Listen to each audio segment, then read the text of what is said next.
Off the top of your head, how many games can you think of where you can crouch? Counter-Strike, Deadlock, Mario, Tekken,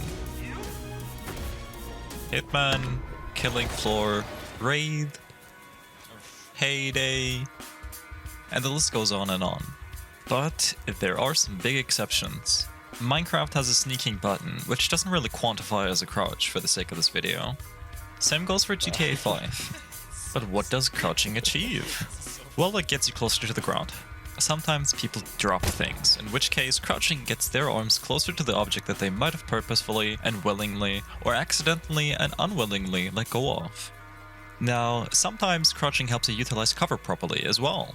Hiding behind something makes sure that your body doesn't stick out nearly as much as it did if you were standing up. This means that whichever object you find yourself hiding behind protects all those fleshy bits that are swimming around in that pool of blood and goop held in place by skin and bone of yours.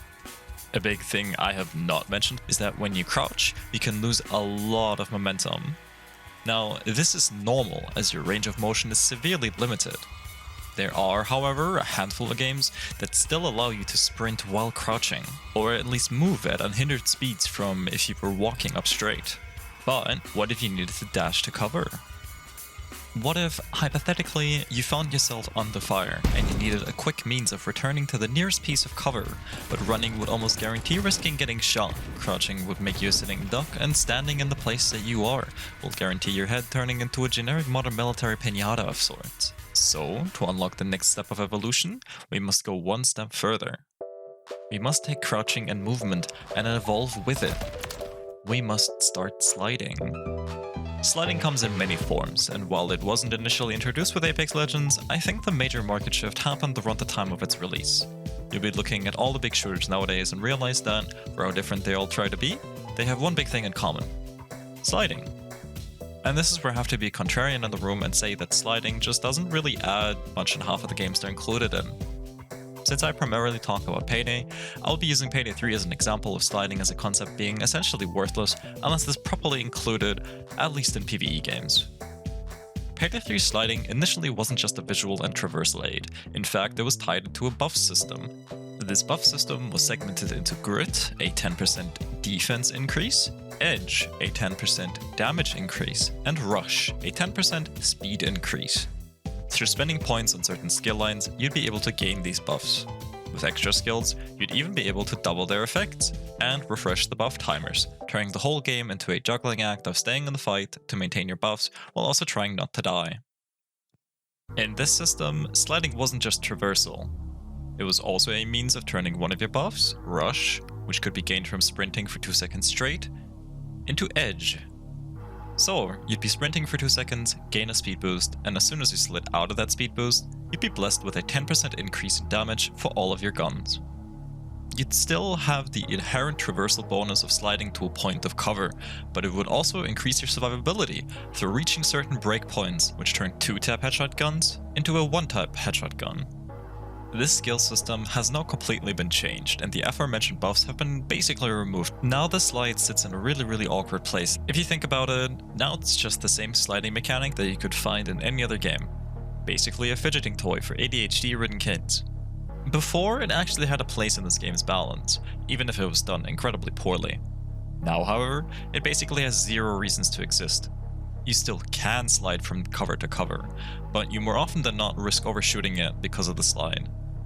You can then fully stop the slide at any given time, which is a nice thing, but at that point you might as well just unbind it. It doesn't give you any movement bonus over just sprinting to cover instead. Maybe if you added a slide exhaustion paired with iframes that protect you while you're actively sliding, you'd have more of a reason to use it. The slide exists and can be built upon, but infinite stamina for both sprinting and sliding basically allows you to slide and sprint anywhere you go at any given time. Add some weight to the movement. Allow people those last-ditch efforts to get their teammates. Let them change sliding invulnerability into revive invulnerability to take out the dozer that just wiped out 3 other teammates. Allow power plays tying into moments of good movement and allowing counterattacks against these never-ending, never-reloading, overbearing, and hyper-aggressive hordes of police officers. Given this is a PvE environment, sliding already has next to no reason to exist outside of just being another traversal option. So give it a reason. Give it something that makes it stick out from its contemporaries. What I am saying is not that I want them to get rid of the infinite sprint. What I am saying, and have been saying, is that I want the movement to be slowed down and work better in the context of the maps that the game provides, whilst also allowing me to understand when and if I've made positioning mistakes when I get shot or eventually die. If I risk something trying to do an objective, I want a clear alternative where I don't get hit. This doesn't really happen in Payday 3 very often, outside of a few very small little one-way rooms with one door where the cops will funnel in anyway and eventually flush you out with nader gas grenades. I don't want a game that ends up feeling like current Payday 2. I don't want this game to turn into Payday the Heist 2 either. I want it to have its own identity, but I also want it to allow something to sprout out of the ground that it's laid, which, in its current state, I just don't see happening. Maybe it feels a little fast, but also not fast enough at the same time. Maybe it needs to be slowed down. Maybe there just need to be less cops, or at least less aggressive cops. Most of these thoughts kinda sparked after I thought about my last video. This game is in its third, almost fourth year, and I still don't see a clear vision or a clear direction, with developers mostly shaving off paint on a badly dented chassis to make it look smooth again. For the enemy AI that I've talked about, they're actively looking for someone to fill this position. This is a good thing, as it shows that this point is on their radar as something to tackle. But it's good to keep an eye out for what comes after. What if changing the AI shows that the other systems in the game need some additional tweaking for them to not become too easy? Movement limitations are a really good way of slowing the game down, making actions feel more deliberate. This is why I think sliding as it is currently needs to be tweaked. It would strike the middle point of slowing down the experience a little bit with slight exhaustion, whilst also making it way more important by allowing it to provide the player with iframes to get out of sticky situations or dash from cover to cover.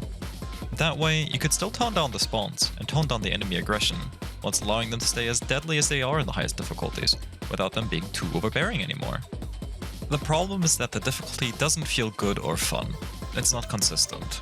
The new heat mechanic doesn't add much to this either, and much like the Healthbars for the ham-fisted enemy armor system, which in turn kinda ties into the new skill system, it shows that, while a thought is there, these thoughts aren't really elaborated upon outside of the initial pitch.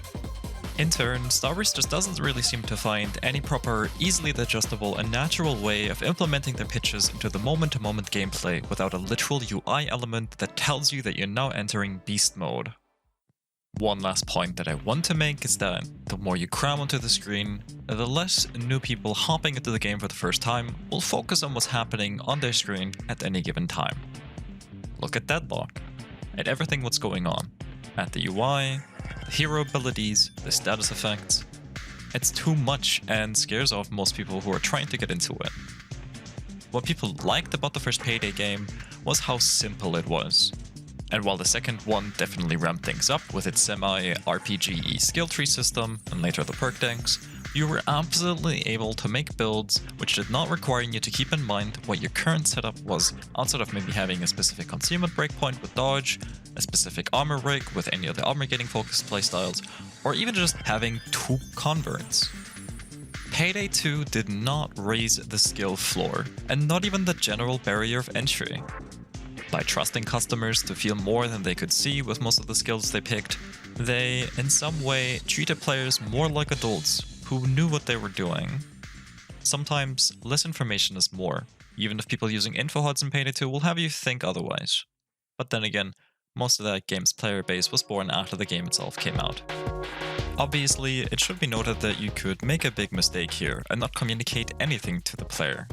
But if you're able to show them that what they're currently doing is actively contributing to the success of the current mission without shoving a text box in your face that's telling you, "Congratulations, by defeating Captain Winters, you have now removed the aggression buff and additional damage resistance of all the cops on the map," that you should do it.